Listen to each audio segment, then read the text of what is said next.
Kuna wengine ambao Bwana wanataka kuona mavuno kwenye biashara zao, waone biashara zao zikichanua, waone biashara zao zikiwasaidia kulipa madeni. Katika mbegu hii kumbuka Bwana zile pesa zao ambazo hawajalipwa na ni haki yao, hawajalipwa lakini haki yao, katika jina la Yesu Kristo wa Nazareth. Hiyo pesa yake ambayo imezuiwa mahali, tunaifungua ipate kutoka. Tunafungua hicho kisima ambacho kimefukia pesa yake, ya malipo yake, ya tenda zake, ya mshahara wake. Wamesema ya kwamba mwaka huu atafukuzwa kazi. Mkono wako usimame pamoja naye, uwe mdhamini wake kwenye hiyo kazi, uwe mdhamini wake kwenye hicho kikao watakachokuwa wanajadili juu ya utumishi wake.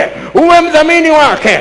Naomba umrudishie income yake, naomba umrudishie Bwana kipato chake. Epushe miba mahali ulipopanda, ili hizo mbegu zikiota ziweze kuzaa matunda.